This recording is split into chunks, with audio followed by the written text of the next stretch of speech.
Hello, and welcome to the Sleepy Starlight channel. I am so glad that you are here tonight. Perhaps your day has been long and heavy. Perhaps your mind is full of thoughts and restless questions. Or maybe you are simply looking for a way to drift into sleep while listening to something calm and fascinating. Whatever the reason, you are here now. And you do not need to do anything at all. You do not need to solve anything. You do not need to control anything. You only need to rest. Allow your body to sink into the bed. Allow your breathing to slow. Allow your thoughts to float gently, as if they were clouds passing in the night sky. And together we will take a journey into the Milky Way, our home in the universe. Tonight, we will follow a silver path that begins at your window and ends on a world so close you can cover it with your thumb. The moon waits there, quiet as a held breath, patient as an old friend. If you listen closely, you might feel it before you see it. The hush in the air when moonlight finds you, the way shadows soften and edges blur, as if the night itself is smoothing your thoughts. Look up. The moon does not shout. It does not demand attention. It simply is. A lantern the earth keeps, turning slowly in the dark.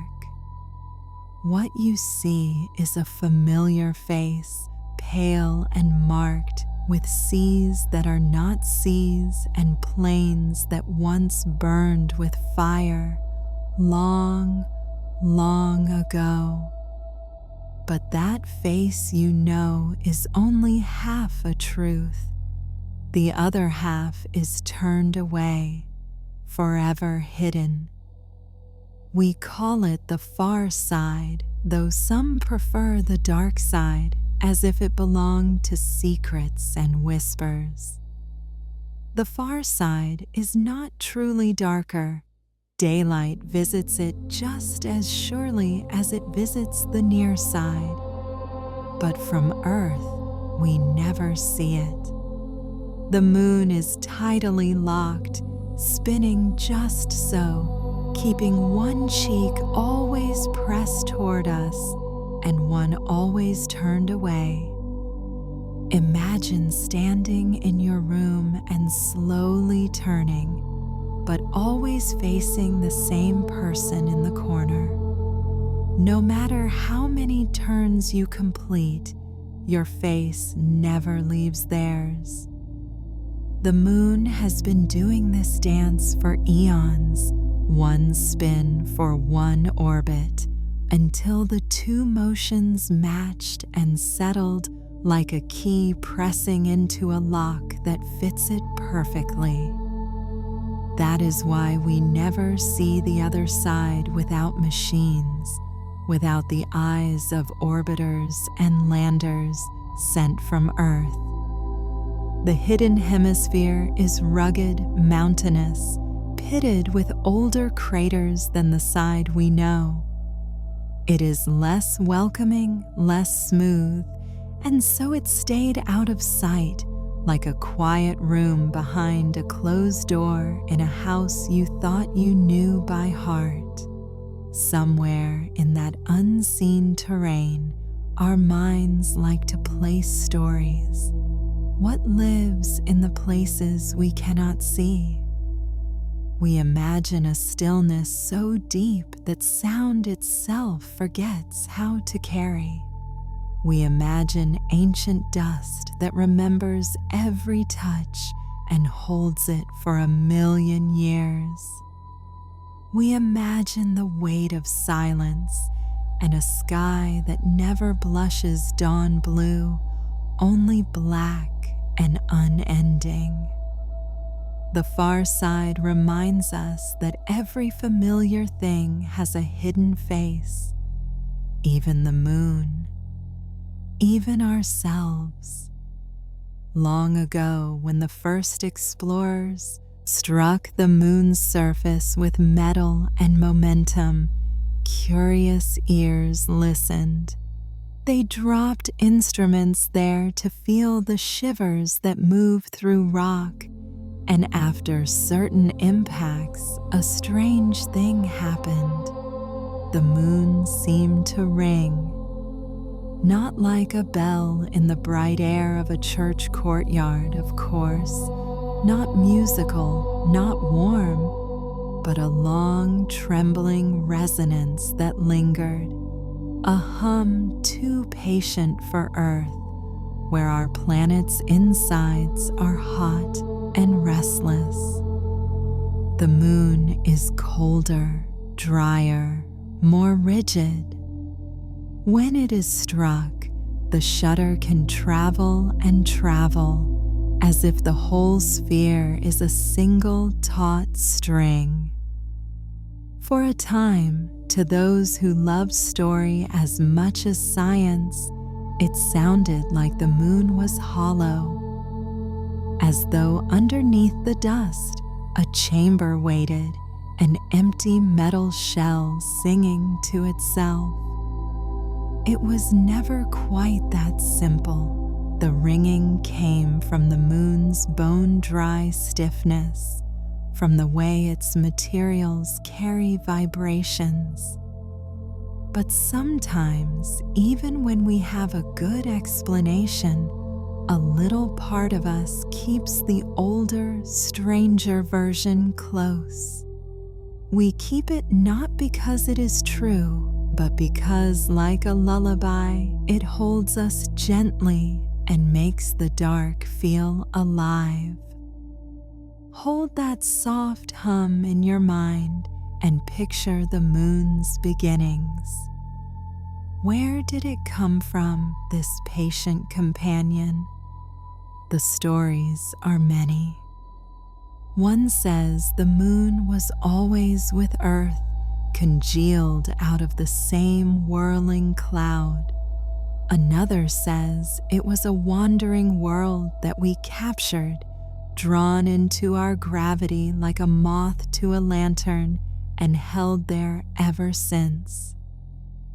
A more fiery tale imagines a collision, Earth struck by a world the size of Mars in a young, wild age when planets bumped and scattered like stones in a roaring river.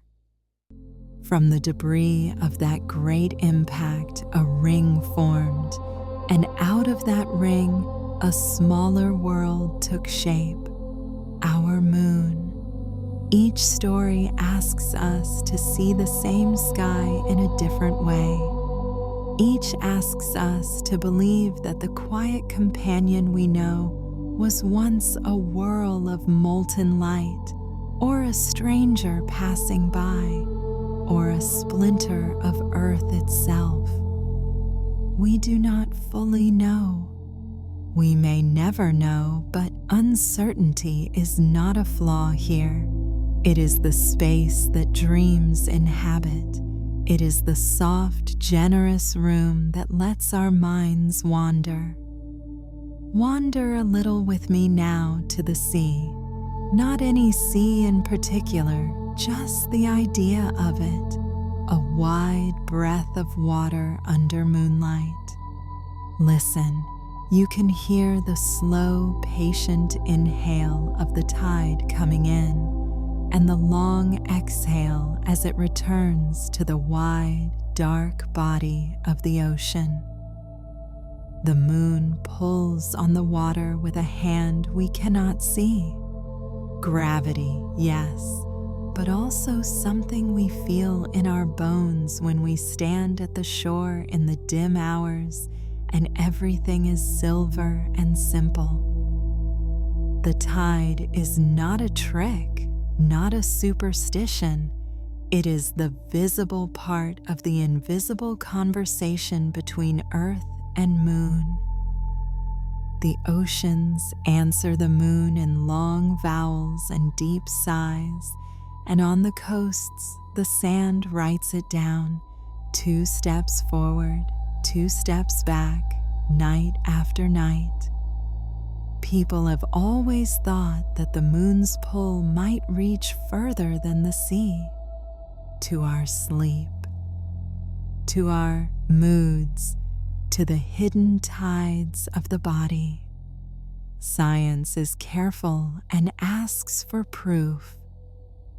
Life is looser and asks very quietly, but what do you feel? We are water mostly, walking vessels of ocean salt and memory. Perhaps the moon is just a light on the ceiling of the world, or perhaps it is a gentle metronome, and without noticing, we keep time to it. Hearts settling with the waxing, thoughts softening with the waning, dreams growing clear as the full disk climbs the sky. If you have ever lain awake and felt the full moon like a thought just outside the window, you know that not every truth needs a graph to be trusted.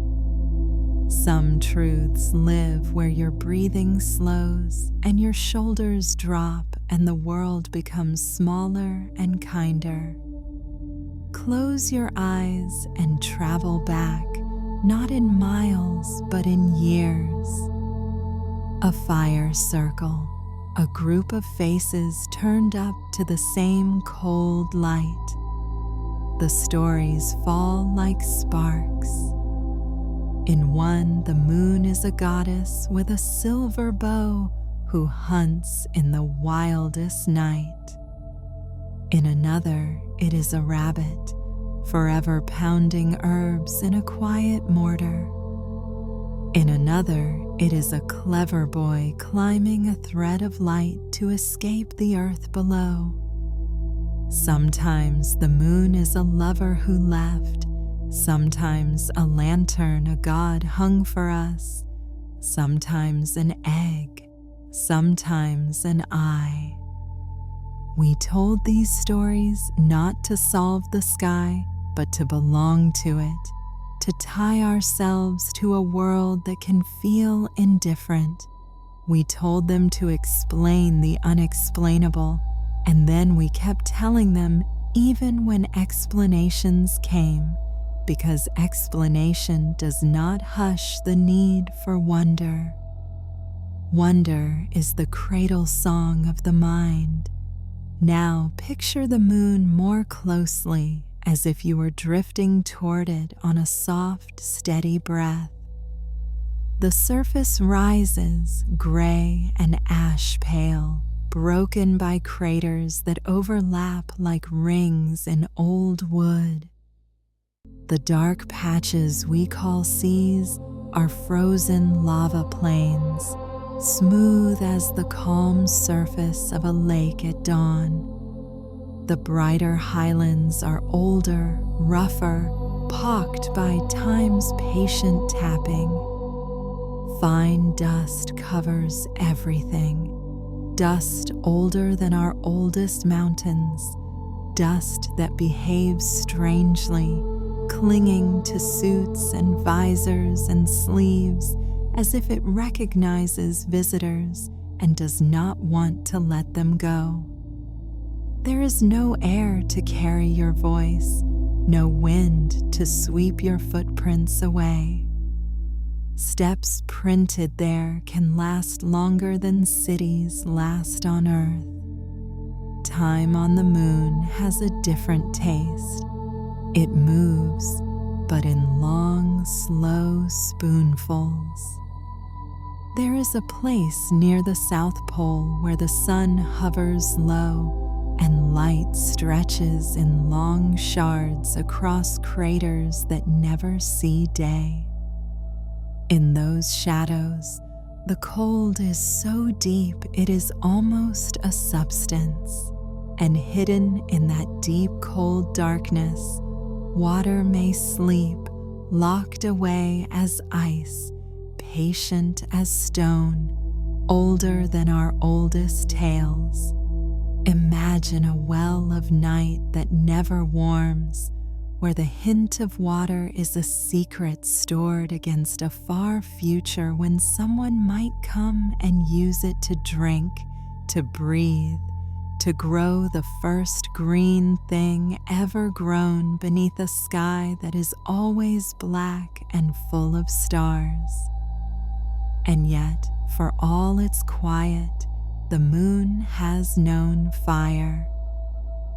Long ago, it bled lava that pooled and cooled and darkened into the seas we read as faces, the sea of tranquility, of serenity, of rains and clouds and crises and nectar.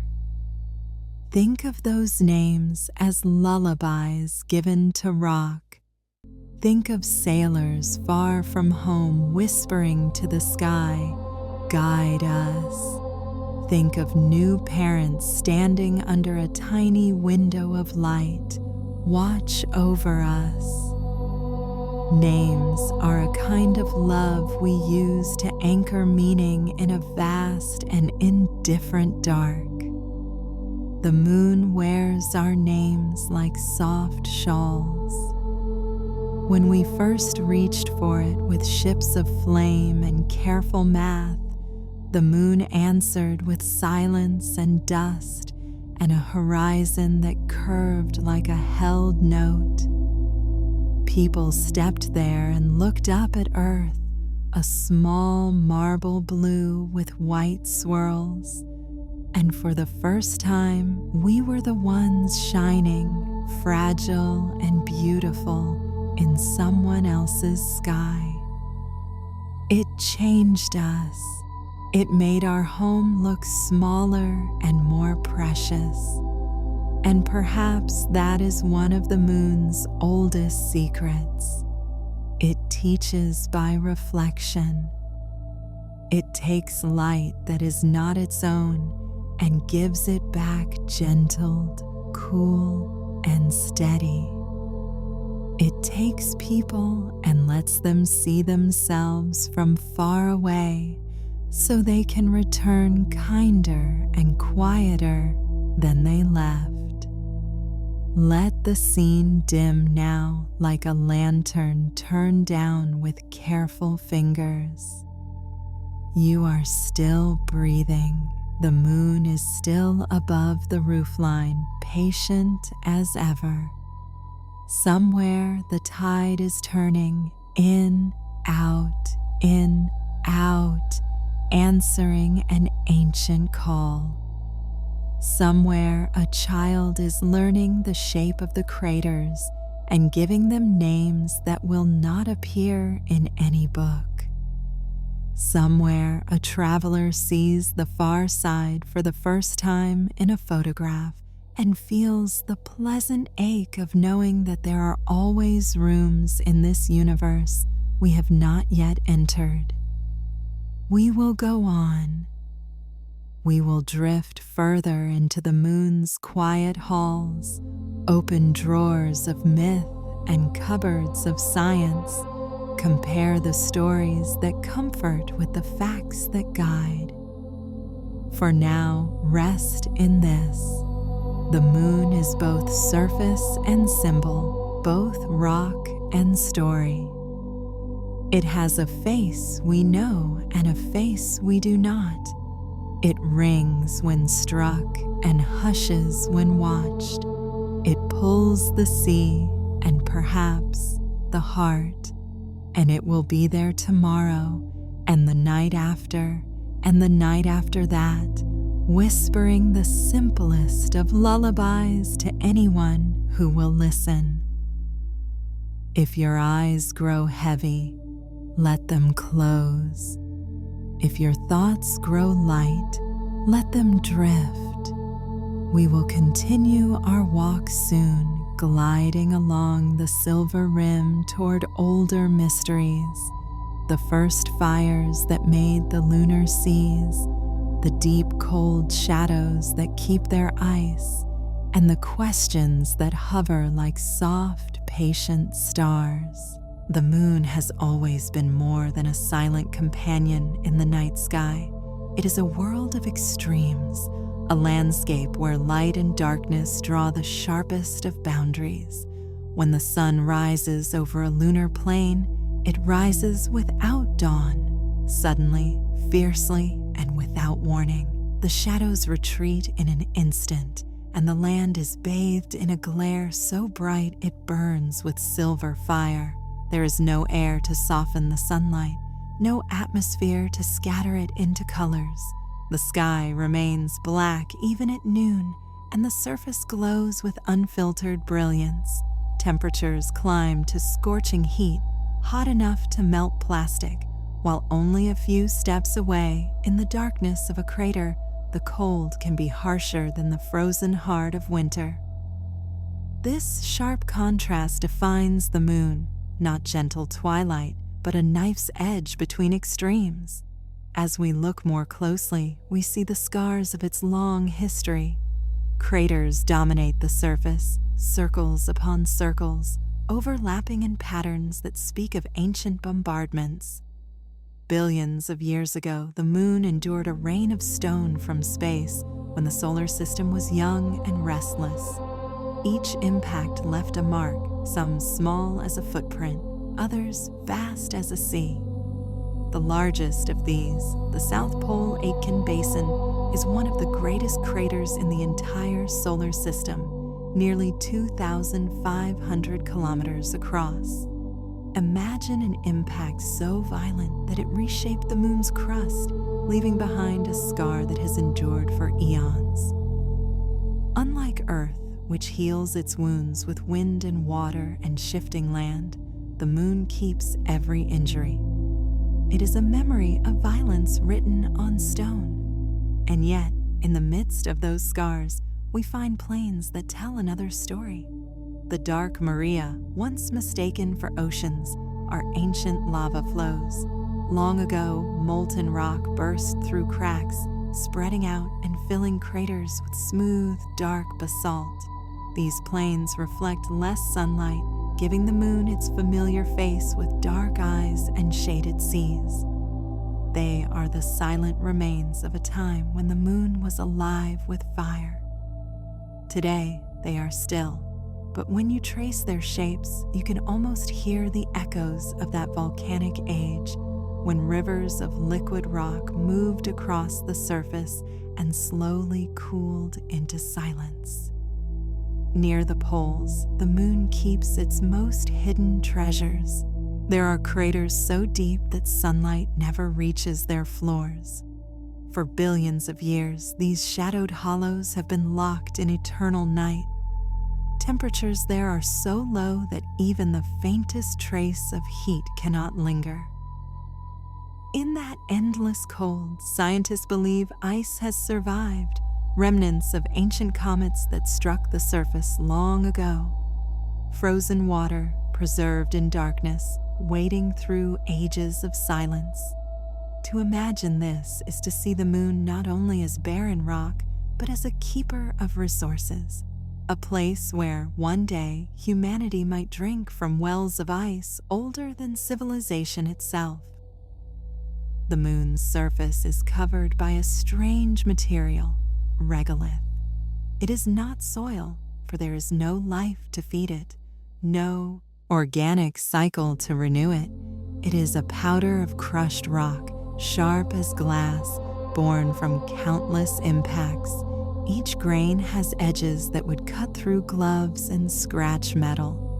Astronauts who walked there spoke of how it clung to everything, how it smelled faintly like gunpowder, though smell is impossible in a vacuum. The dust holds stories too. It is ground down from ancient stone, pieces of the highlands, fragments of the seas, tiny shards that have seen the light of the sun for billions of years.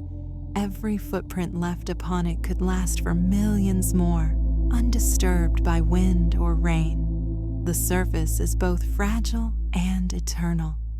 But the moon is not only a landscape, it is a mirror for the imagination. different cultures have looked up and seen different shapes in its shadows. In Europe, people spoke of the man in the moon, his face gazing back at Earth, carrying a bundle of sticks or a lantern. In Asia, many saw a rabbit, forever pounding herbs in a mortar, an image tied to myths of immortality. In South America, the moon was sometimes a jaguar, its spots marking the night with power and mystery. These interpretations remind us that the moon's surface is like a canvas, one that reflects the stories we bring to it. The same craters and plains, yet infinite meanings. The moon also shapes time itself. Months are based on its cycles, the waxing and waning from thin crescent to full circle and back again. Long before calendars, people measured their lives by these changes. Festivals were set by the full moon, journeys planned by its light, harvests celebrated under its glow. Even now, when artificial lights fill our nights, the pull of the lunar cycle lingers in language and tradition. The word month itself carries the moon in its name, a reminder that our sense of time was once written in silver arcs across the dark. When spacecraft carried cameras around the far side, humanity saw it for the first time. What they found was strange, a world different from the side we know. The far side is more mountainous, more heavily cratered, with far fewer Maria. Why this is so remains an open question. Some say it is due to how the crust formed, thicker on the far side, preventing lava from spreading and forming plains. Others wonder if it tells of asymmetry in the moon's birth, a cosmic accident frozen in place. Whatever the cause, it deepens the mystery. The moon is not the same all over. The familiar face we see is only half the truth. The hidden half reminds us that even something so close can keep its secrets. And perhaps that is why the moon has never lost its hold on us. It is both known and unknown, close enough to touch with rockets, yet still filled with riddles that resist final answers. It is a world where silence is older than history, where shadows guard frozen water, where every crater is a memory carved into stone. To study the moon is to study endurance, how a small world can survive for billions of years, keeping its scars, keeping its mysteries, and still shine with quiet light across the darkness of space. As we continue deeper into its story, we will find that the moon is not merely an object in the sky. It is a bridge between the ancient and the future, between myth and science, between Earth and the wider universe. It is the first step beyond our world and the keeper of secrets that still wait to be uncovered. The moon has always been tied to Earth in a way that is both delicate and unbreakable. Its presence stabilizes our planet, shaping not only the tides, but the very rhythm of Earth's motion. Without the moon, Earth would wobble unpredictably on its axis. Seasons would shift in chaotic patterns, and life might never have found the stability it needed to flourish. The moon acts as a guardian, holding Earth steady, keeping its tilt constant at about 23.5 degrees. That tilt creates the gentle cycle of seasons we know: spring, summer, autumn, winter. In this quiet way, the moon has shaped the entire story of life on our planet. But the bond between Earth and moon is not fixed forever. Slowly, very slowly, the moon drifts away. Each year, it moves about 4 centimeters farther from us. That is less than the width of your hand. Yet across millions of years, the distance becomes enormous. Long ago, the moon was closer, its pull stronger, its face larger in the sky. The tides then were greater, rushing farther onto the land. Over time, as the moon drifts outward, its influence softens. Far into the future, the moon will appear smaller, its embrace weaker. The dance between Earth and Moon is not eternal. It is a slow unfolding, a partnership that changes with time. As we trace this partnership back, we find signs of its ancient closeness. Fossilized corals and layered rocks on Earth carry records of tides from billions of years ago. They reveal that in those early days, days themselves were shorter, perhaps only 18 hours long. The moon's pull slowed Earth's spin, stretching the day to the 24 hours we know now. Imagine a time when the sun rose and set more quickly, when life pulsed to a faster rhythm until the moon's steady hand eased the pace. Even now, that slowing continues, so subtly that we do not notice, but over eons it reshapes time itself. The moon is also a keeper of history in another sense. Its surface, untouched by wind or water, preserves the story of the solar system's past. Every crater is a record of an impact, some dating back more than 4 billion years. On Earth, those ancient scars have been erased by erosion, by shifting plates, by the restless cycles of weather. But the moon remembers. It is a museum of stone, displaying the record of cosmic violence, showing us how often worlds collide, how fragile planets can be. When we study the moon's surface, we glimpse the forgotten history of our own planet, written in dust and shadow. There is also the mystery of its interior. Unlike Earth, with its molten core and restless mantle, the moon is cold, yet not entirely dead. Instruments left by astronauts detected faint moonquakes, tremors that ripple through the crust. Some come from the pull of Earth's gravity, stretching and squeezing the moon like a slow breath. Others rise from deep within, hinting at pockets of warmth or shifting rock far below. These moonquakes remind us that the moon is not frozen silence, but a world with its own quiet heartbeat, faint but enduring. If we look at the moon with different eyes, not just in visible light, but in the invisible wavelengths of radio and infrared, more layers of its nature emerge. Hidden minerals show themselves, variations in heat glow faintly, and subtle differences in gravity are revealed. The moon's gravity field is not uniform. Beneath the seas of basalt, there are dense regions called mascons, mass concentrations, formed by ancient impacts that filled with heavy lava. These mascons tug on spacecraft as they pass, pulling them off course, a silent signature of the moon's buried past. Even unseen, the moon reaches out, shifting paths, altering trajectories, leaving its mark on anything that comes too close. For humanity, the moon has always been the first step outward, the place where imagination and ambition meet. When people first walked on its surface, it was more than exploration. It was a crossing of a threshold. Standing on the moon, looking back at Earth, astronauts saw not borders or nations, but a single fragile sphere suspended in blackness. That image changed how humanity thought of itself. The moon gave us a mirror from which to see our home as whole, as delicate as one. In this way, it was not only a scientific achievement, but a philosophical one.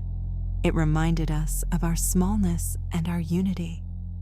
Even now, as new missions prepare to return, the moon waits with resources and riddles. Its polar ice could provide water to drink, oxygen to breathe, fuel to travel farther. Its soil contains metals and minerals that could sustain industry.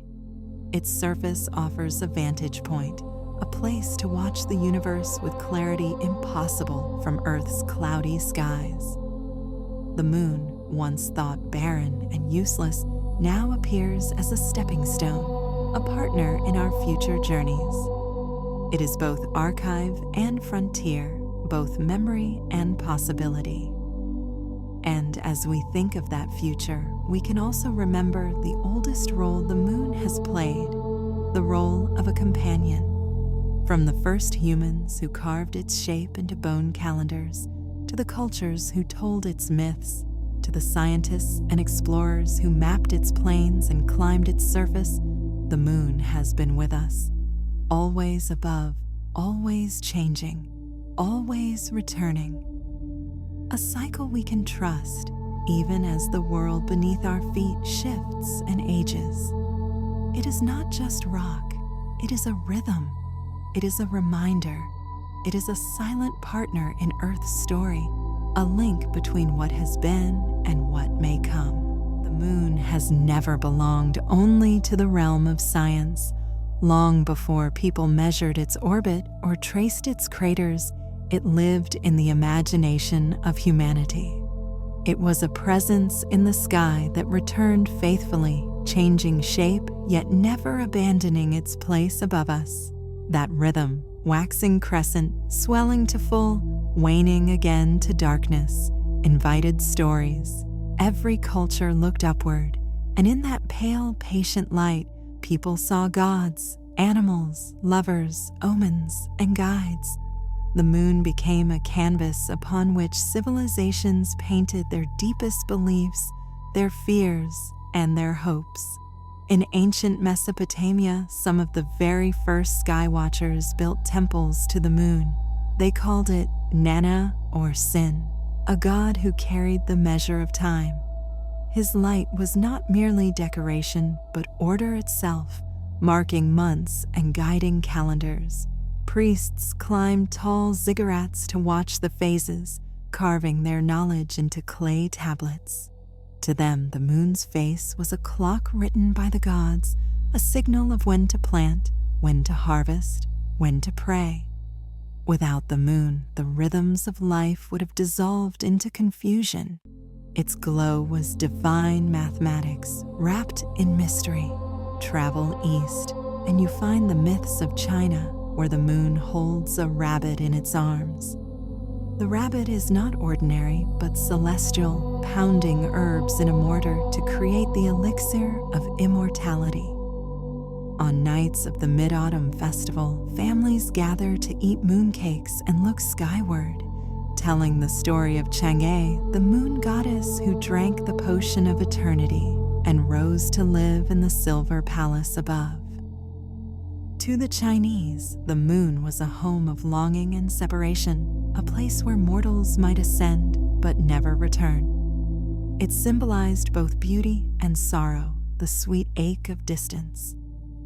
In Japan, the moon was also sacred, tied to the Shinto faith. The god Tsukuyomi embodied the lunar presence, cool and quiet, in contrast to the blazing sun goddess Amaterasu. While Amaterasu governed the warmth of day, Tsukuyomi presided over the stillness of night. Together, they represented balance, light and dark, heat and calm, day and night. For the Japanese, the moon was not simply reflection, but a deity of its own power, whose phases shaped festivals and rituals. Even today, the tradition of tsukimi, moon viewing, draws people together in autumn to honor the harvest moon, a moment to appreciate beauty that is fleeting yet eternal. In Hindu tradition, the moon is Chandra, a deity of beauty, youth, and mind.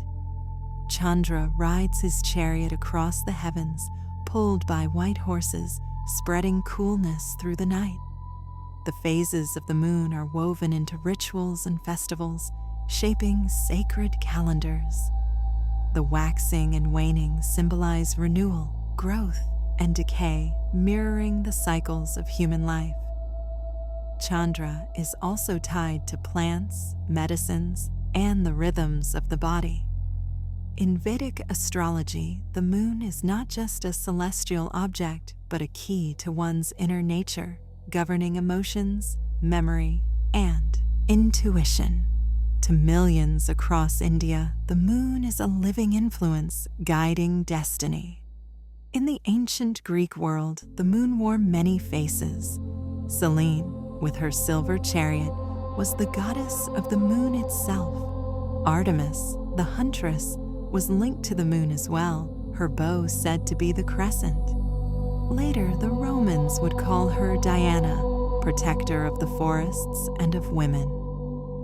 These lunar figures were associated with cycles of birth and fertility, with change and protection. The Greeks looked at the moon and saw not only beauty but power, an untouchable force that affected the natural world and the human heart alike. For the Maya of Central America, the moon was Ixchel, a goddess of weaving, childbirth, and water. She was depicted as both young and old, reflecting the moon's changing phases. In her younger form, she represented fertility and growth. In her older form, wisdom and destruction. The Maya carefully tracked the moon's cycle, aligning rituals and agricultural practices with its phases. They built calendars of astonishing precision, with the moon as a key element. To them, it was not only myth, but mathematics, a partner in organizing time and sustaining civilization. In Africa, many cultures carried stories of the moon as a being who interacts directly with humans. In some tales, the moon was once closer to the earth, speaking to people until something drove it away into the sky. In others, it was a source of immortality, promising life after death. Among the Zulu, the moon was associated with rebirth. It died each month, only to return again, a sign that life, too, might renew itself after endings. The moon was thus not only a light in the sky, but a promise woven into existence. Among indigenous peoples of North America, the moon held countless forms. The Cree spoke of the moon as a protective figure watching over the earth. The Inuit of the Arctic told stories of the moon as a hunter, chasing the sun across the sky. In some tribes, the full moons of each month carried names: wolf moon, harvest moon, hunter's moon, each tied to the seasons, the land, and survival. These names reflected not only the moon's appearance, but the cycles of daily life, teaching when to hunt, when to plant, when to gather. The moon was the oldest teacher, offering guidance simply by rising and changing shape. Across Europe, folklore cast the moon as a trickster and a guide. In old German stories, the moon was a lantern hung in the sky by a kind spirit, lighting the way for travelers. In Slavic traditions, the moon sometimes quarreled with the sun, the two celestial lovers separated by fate, meeting only at dawn or dusk. To peasants working the fields, the moon gave its light freely, a second sun for those whose labor stretched into the night. Superstitions grew as well, planting by the moon, healing by its phases, predicting fortune by its fullness or shadow. Even when Christianity spread, old lunar customs survived, blending myth and faith and quiet traditions whispered under moonlight. The moon was also feared. In medieval Europe, people believed that lunacy, madness, was linked to the moon's power. The word itself comes from luna. Full moons were said to stir restlessness, strange behavior, even violence. Werewolves, creatures of legend, were thought to transform under the full moon's light, cursed to howl and wander. These fears were not confined to Europe. Around the world, people linked the moon to changes in mind and spirit, as if its shifting face had the power to shift us too. Whether true or not, these beliefs gave the moon a shadowed dimension, a reminder that beauty and danger can exist together. The moon also inspired art and poetry. Ancient bards sang of its silver glow, Medieval painters framed it in religious works. Romantic poets called it the lamp of night. To them, the moon was muse and mirror, a symbol of love, longing, mystery, and melancholy. Its light fell on lovers and wanderers, on battlefields and gardens, the same light touching all, uniting distant lives under one gaze. The moon made the world feel shared, as if no one was ever truly alone under its glow. If we gather all these myths and stories, a pattern emerges. The moon is never just stone and dust. It is always more: a god, a guide, a mirror, a trickster, a healer, a keeper of time. Its phases become metaphors for growth and loss. Its light becomes hope. Its absence becomes fear. The moon is not the same everywhere, yet it is always essential. Each culture writes itself into the moon, shaping its meaning as surely as shadows shape its face. Even now, in the modern world, with telescopes mapping every crater, the old myths remain alive. Children still hear stories of rabbits on the moon. Festivals still mark its phases. Lovers still look upward and whisper to it. The moon has shifted from mystery to knowledge, from God to geology, but its power endures. Knowledge has not erased wonder, it has only deepened it. And so, as we continue tracing the moon story, we find that myth and science are not opposites, but companions. Both seek to explain, both seek to connect. Myths gave the moon soul, science gives it history. Together, they remind us that the moon is both a rock in the sky and a mirror of the human spirit. Its silver glow will always invite us to tell stories, to wonder, and to imagine worlds beyond our own. The moon, though it seems familiar and constant, is one of the most puzzling bodies in our solar system. For thousands of years, it has been a mystery, and even today, with satellites mapping its surface in exquisite detail and missions bringing back lunar rocks to Earth, there remain questions that are not fully answered. Its very existence raises one of the greatest scientific riddles. How did the moon come to be? Several theories have been put forward, each carrying both strengths and flaws. The first is the co-formation theory, which imagines Earth and Moon forming side by side from the same cloud of dust and gas around the young sun. In this view, they were siblings, born together, growing up in orbit together. At first, this idea seems elegant, but it struggles with evidence. The moon's density is much lower than Earth's. It lacks a large iron core. If Earth and Moon had formed from the same material, they should share similar compositions in every detail. Instead, the moon is missing much of the heavy elements that sank into Earth's center. Something about its birth must have separated it from Earth's depths. Another theory is the capture hypothesis. Perhaps the moon was not born here but elsewhere, a wandering body traveling through the solar system until Earth's gravity caught it. This could explain why the moon is so unique compared to other planets' moons. Most large moons, like Jupiter's or Saturn's, formed with their host planets in rich systems of dust and gas. Earth, however, has only this one. Yet the capture theory faces problems as well. To capture something as large as the moon would require extraordinary circumstances, a precise balance of speed and angle, as well as a way to lose energy so it could settle into orbit. Without such conditions, the moon would have sailed past or crashed violently. The odds are astronomically small. The third theory, one that has gained the most support, is the giant impact hypothesis.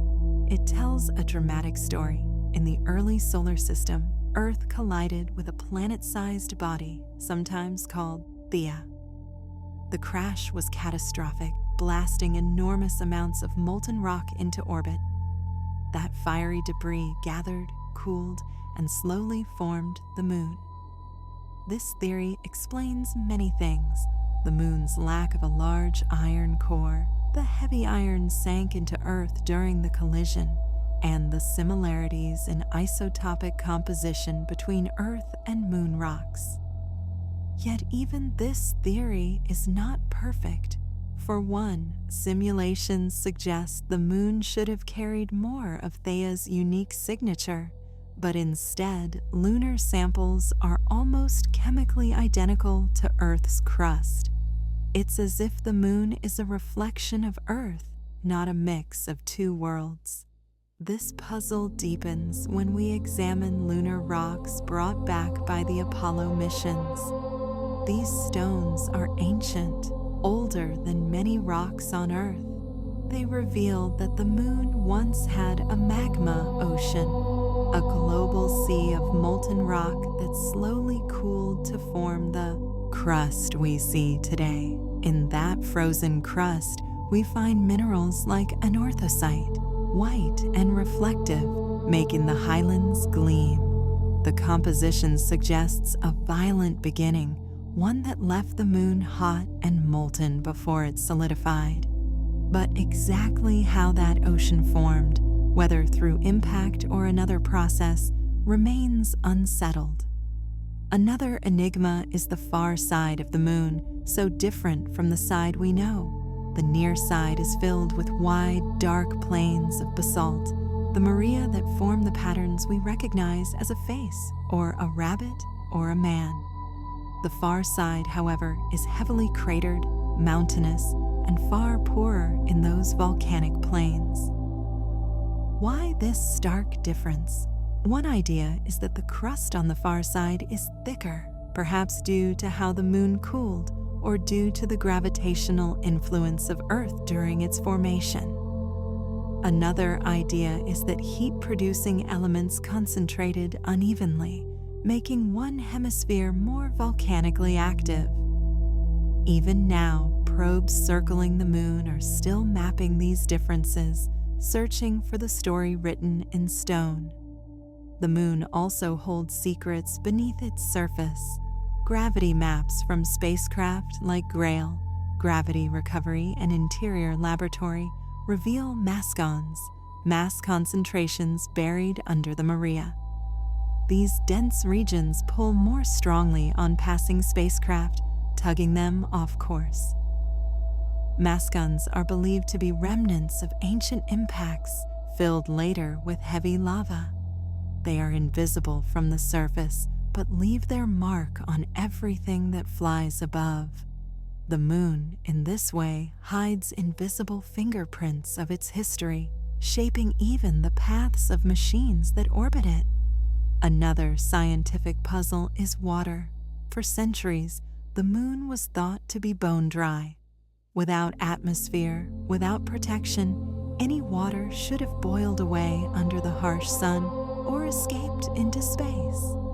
Yet modern missions have found signs of water locked in minerals and ice preserved in the eternal shadows of polar craters. This discovery changed everything.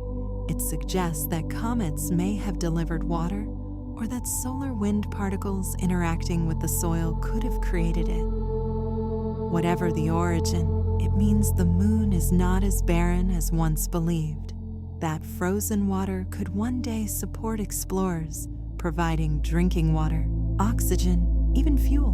But for now, it stands as a quiet, surprising secret, waiting in the shadows. The moon also experiences moonquakes. Seismometers left by Apollo astronauts recorded tremors, some shallow, some deep. These were not devastating quakes like those on Earth, but they revealed that the moon is not completely dead inside. Some quakes come from the tidal pull of Earth, flexing the moon as it orbits. Others may hint at residual heat, pockets of activity, or shifts deep underground. The idea of a quiet world that still trembles reminds us that even something we think of as frozen can have its own restless energy.